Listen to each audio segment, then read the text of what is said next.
alegría poder estar junto a ustedes luego de algún tiempo sin verles.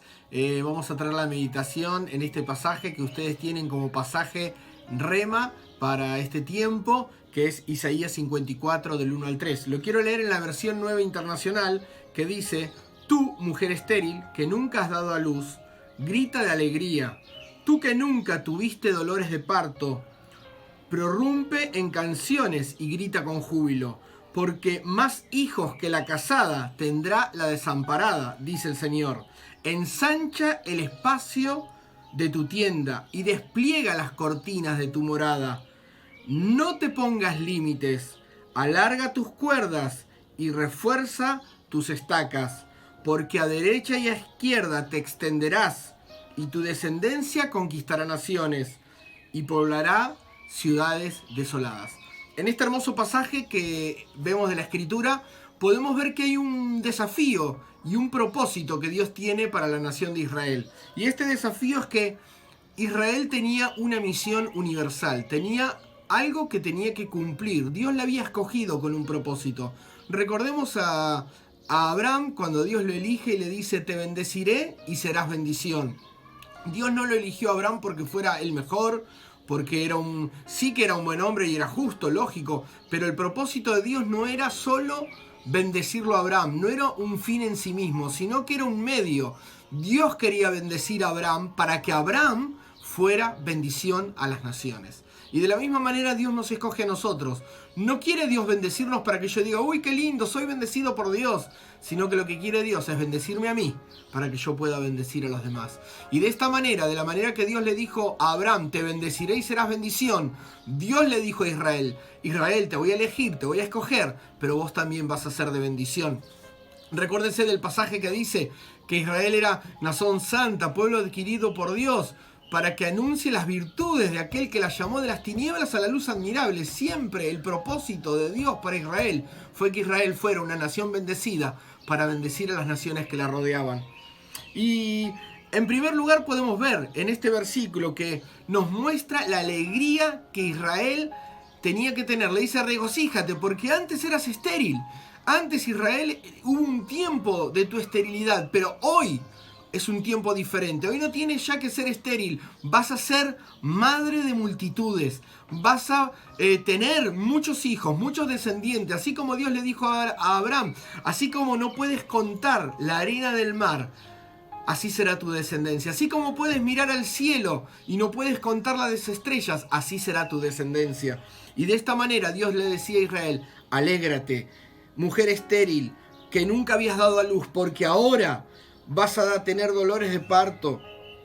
Prorrumpe en canciones, grita con júbilo, porque más serán los hijos de la estéril que de la casada. Israel tenía que tener alegría, porque iba a llegar este tiempo en que iba a tener una descendencia que nadie iba a poder contar. Pero también la descendencia, la alegría de Israel tenía que estar en que antes era estéril, pero que ahora iba a dar vida. Y mis hermanos, tener descendencia espiritual es tener vida.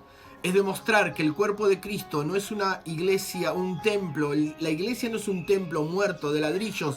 La iglesia es un cuerpo vivo que crece, que se multiplica, que hacemos discípulos. Y en eso se iba a demostrar la bendición de Dios, en que Israel se iba a alegrar también por no solo tener hijos, sino que el tener hijos demuestra vida. Demuestra que hay vida en el cuerpo de Cristo, porque es un cuerpo que crece.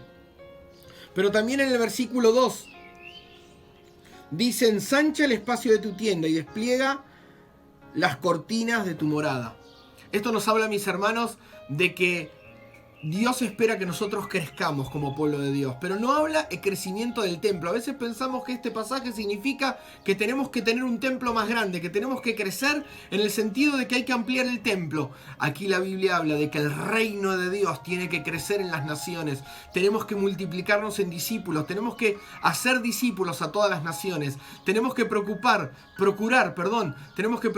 que nosotros tenemos que hacer discípulos de lo que yo recibí, darlo a otro. Es como así, alguien me dijo que, escuché una vez este ejemplo de la fotocopiadora. La fotocopiadora saca copias de un original, y nuestro original es Jesucristo. Y nosotros en el discipulado tenemos que procurar que los discípulos que hacemos sean iguales al original, iguales a Jesús. Quizá la pregunta para nosotros hoy es: ¿qué tipo de discípulos estamos haciendo? ¿Son como Jesús? son personas que son parecidas a Jesús, y si no es así, tenemos que volver a ver qué es lo que estamos haciendo mal, porque el discipulado tiene que llevar a personas que sean como Jesús.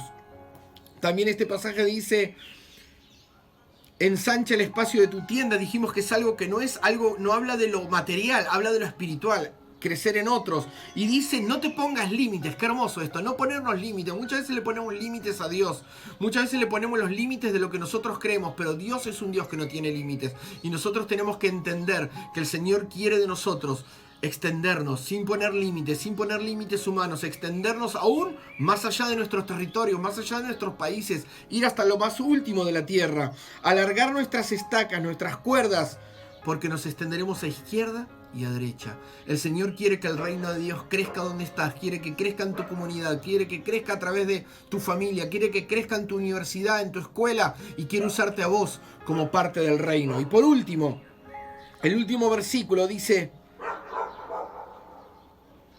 porque a la derecha de esta te extenderás, y tu descendencia conquistará naciones y poblará ciudades desoladas.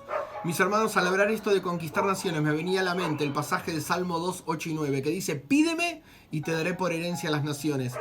Una vez entendí que para que las naciones sean nuestras, simplemente tenemos que pedirlas, porque el Señor ya las conquistó en la cruz del Calvario.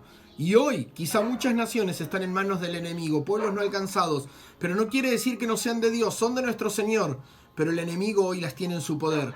Nuestra tarea es pedirlas y reclamarlas en el nombre del Señor.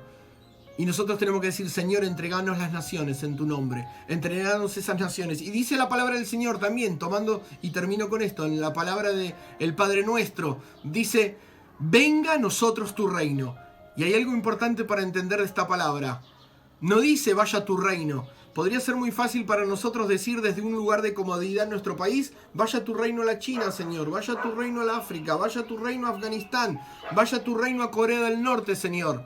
Pero el Señor no dice que tenemos que orar: vaya tu reino. El Señor dice: venga tu reino. Y la única manera de poder decir venga tu reino es enviar personas a esas naciones, para que esas personas, esos discípulos, esos misioneros, esos pastores, estando en esos lugares difíciles, puedan decir: Señor, venga tu reino a este lugar. Derrama tu reino, Señor, y establece tu reino en este lugar. Y de esa manera, como dice este pasaje, conquistaremos naciones. Que el Señor les bendiga, les dejo esta palabra, y que la gracia del Señor los cubra y los bendiga grandemente. Gracias.